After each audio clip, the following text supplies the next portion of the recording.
हाय, मैं जगवंत बेहरा यादव आपको स्वागत करता हूं उत्कल एजुकेशन वर्ल्ड को। आज हम लोग डिस्कशन करेंगे यूजीसी नेट पेपर 2 यूनिट 6 का जो सिलेबस होता है management and human resource management के बारे में। जो लास्ट वीडियो था उसमें डिस्कशन किए थे function and principle of management. आज हम लोग डिस्कशन करेंगे हेनरी फॉयल का जो होता है, हेनरी फॉयल का जो 14 प्रिंसिपल होता है उसके ऊपर हम लोग डिस्कशन करेंगे what are the principles. So discussion करते हैं। पहला जो चीज होता है क्या होता है, डिवीजन ऑफ वर्क। पहला जो प्रिंसिपल था क्या, division of work. Division of work organization का बहुत कुछ काम होता है। काम को हम लोग क्या करेंगे, ऑर्गेनाइजेशन में कुछ हम लोग क्या करते हैं, डिवाइड कर देते हैं तो वो इजी हो जाता है। इसके लिए डिवीजन ऑफ वर्क पहला चीज होता है। देखिए, हेनरी फॉयल को हम लोग क्या जनरल मैनेजमेंट का फादर कहते हैं। क्या कहते हैं, जनरल मैनेजमेंट का फादर कहते हैं। He is known as the father of general management. General management का फादर कौन होते हैं, हेनरी फॉयल होते हैं। पहला जो होता है डिवीजन ऑफ वर्क, वर्क को कैसे हम लोग डिवीजन करते हैं। This principle is equally applicable to managerial work and technical work. क्या होता है, managerial work and technical work. And the principle implies to the whole work would be sub work according to the ability and aptitude. क्या करते हैं हम लोग, division of work जो होते हैं, जिसका जो कैपेबिलिटी है उसको उस काम दीजिए, जो उस काम में माहिर है उसको उस काम दीजिए, और उनका जो एक्टिविटीज होता है वो क्या हो जाएगा, स्पीड हो जाएगा, वो स्केल अप हो जाएगा। इसके लिए जिसके पास जो क्वालिटी है उसको वो क्वालिटी का काम दीजिए, वो ठीक से कर सकता है। Division of work. उसके बाद क्या आता है, ऑथोरिटी एंड रेस्पॉन्सिबिलिटी। जिसको काम दिया है उसके ऊपर क्या करना है, ऑथोरिटी और रेस्पॉन्सिबिलिटी वो आदमी रखना चाहिए, क्योंकि वो बंदा काम करता है कि नहीं करता है उसको देखना चाहिए। Authority and responsibility. Authority means the right to give order and often the obedience, often to obedience, and responsibility on the other hands to means obligation perform to job assigned on time, job assigned in time. उसके लिए क्या होता है, authority and responsibility होना चाहिए। तो उसके बाद क्या आता है, डिसिप्लिन। देखिए, डिसिप्लिन इज बहुत बड़ी इंपॉर्टेंट चीज होता है ऑर्गेनाइजेशन के लिए, प्रिंसिपल है। डिसिप्लिन आपके अंदर है तो आप सफल हो सकते हैं, डिसिप्लिन नहीं है तो आप कुछ नहीं कर सकते हैं। याद रखिए, लाइफ में डिसिप्लिन आना बहुत बड़ी चीज होता है। Discipline in the context of management. Discipline एक मैनेजमेंट का कॉन्टेक्स्ट होता है। It means to obedience complying with the rules and regulation of the organization. Organization का जो रूल एंड रेगुलेशन है उसको आपको मानना होगा। Proper conducted relation to other. Discipline is necessary for the smooth running of organization. देखिए, discipline बहुत बड़ी चीज होता है। आपको क्या स्मूथ रनिंग करने के लिए डिसिप्लिन अपनाना बहुत बड़ी चीज होता है। फैमिली के अंदर जो डिसिप्लिन आता है उस कंपनी के अंदर वो डिसिप्लिन भी होता है। डिसिप्लिन नहीं है तो आप कुछ नहीं कर सकते हैं। उसके बाद क्या आता है, unity of command, unity and command. देखिए, according to the principle of subordinate should be order to instruction from the one boss only and should be accountable to him only. Unity of command मतलब जो आपका boss order देता है उसको आप fulfil करते हैं, तो उसको क्या कहते हैं हम लोग, यूनिटी ऑफ कमांड। बॉस दे जाएगा, हम लोग करके रखेंगे, उसको हम लोग क्या कहते हैं, यूनिटी ऑफ कमांड। देन उसके बाद क्या आता है, unity of direction. Unity of direction का मतलब क्या होता है, the principle implies to the should be one head and one plan. क्या, one head and one plan.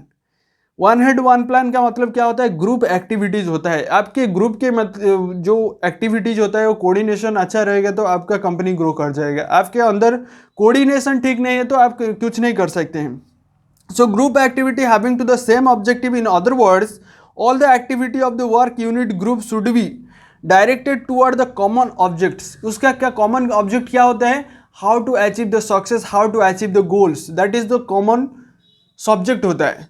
वो जो एक आदमी करता है वो 5 आदमी मिलके कर दे तो वो सफल जरूर हो सकता है, क्योंकि ना जो 5 एक्टिविटीज करते हैं उसका जो गोल एक ही होता है। जैसे हम लोग 11 प्लेयर्स खेलते हैं, एक ही बॉल एक ही गोल।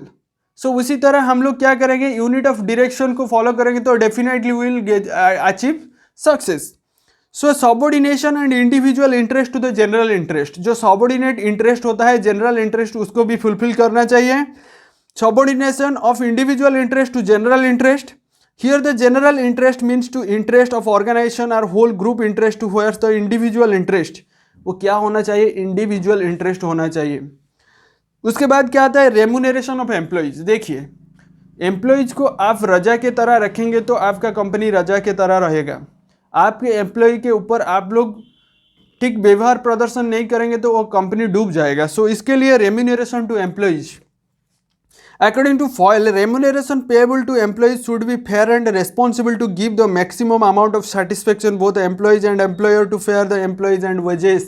wages के साथ साथ उसके क्या देना चाहिए, रेम्यूनरेशन देना चाहिए, क्योंकि आप रेम्यूनरेशन देते हैं तो वो क्या करता है, उसका जो सेटिस्फेक्शन, सेल्फ सेटिस्फेक्शन मिलता है, नहीं ये कंपनी में रहने में मेरा बहुत सारा फ़ायदा होता है, उसके लिए हम कंपनी को फ़ायदा में ले जाएंगे। सो इसके लिए क्या करते हैं, वो क्या ज़्यादा काम करता है। सो इसके लिए रेम्यूनरेशन बहुत बड़ी चीज़ होता है। देन सेंट्रलाइजेशन एंड डिसेंट्रलाइजेशन, क्या centralization and decentralization, according to Fayol क्या प्रिंसिपल दिए थे, everything which goes to increase the subordinates, क्या करना चाहिए, increase to subordinate role and decentralization, everything will desire to centralization, everything the centralization. In other words, confinement and authority in the few handed of centralization। Then उसके बाद क्या आता है, scalar chain. Scalar chain एक बहुत बड़ी चीज़ होता है। Fayol define the scalar chain as to the chain of superior ranking from the top management to the lower management. Top management से लोअर मैनेजमेंट जो आता है उसको हम लोग स्केलर चेन कहते हैं। देखिए, एक आदमी काम करने से काम नहीं निपटा जाएगा। सो जो जितने सारे आदमी ऑर्गेनाइजेशन में है वो सब काम करेंगे तो वो कंपनी ग्रो करेगा, नहीं करेंगे तो वो कंपनी डूब जाएगा। सो इसके लिए टॉप मैनेजमेंट से लेकर लोअर मैनेजमेंट से वो चैनल होना चाहिए, स्केलर चेन होना चाहिए। उस चेन है तो आपका कंपनी ज़्यादा से ज़्यादा ग्रो कर जाएगा। सो ये chain is communication, it consists that the communication written और oral upward to downward, downward to upward, वो इन्फॉर्मेशन को हम लोग स्केलर चेन कहते हैं। उसके बाद क्या आता है, order. The principle of order applies to the both material as well as to the men. Agreement things is known as material word and placement of men is called social personal order। social personal order उसको हम लोग क्या कहते हैं, order कहते हैं। Order का मतलब क्या होता है, टॉप लेवल जो ऑर्डर देते हैं, लोअर लेवल उसको फुलफिल करते हैं, उसको हम लोग ऑर्डर कहते हैं। The right man in the right place, order का मतलब क्या होता है, right man in the right place, जिसके पास कला है उसके पास सब कुछ है, जो लोगों को मोटिवेट कर सकता है वो उसके पास सब कुछ हो सकता है। So equity according to the principle that manager should be fair and imperial will the dealing with the subordinates and the principle equity implies that similar treatment. Equity क्या करता है, सिमिलर ऑप्शन जो उसके हाथ होता है, सिमिलर पोजिशन होता है, उसको कहते हैं। उसके बाद क्या आता है, stability of ensure, stability of tenure. According to the principle employees should not move from their position frequently. Management should remove the feelings and insecurity job from the mind and personal. The period of service is profession, that is the stability of tannery.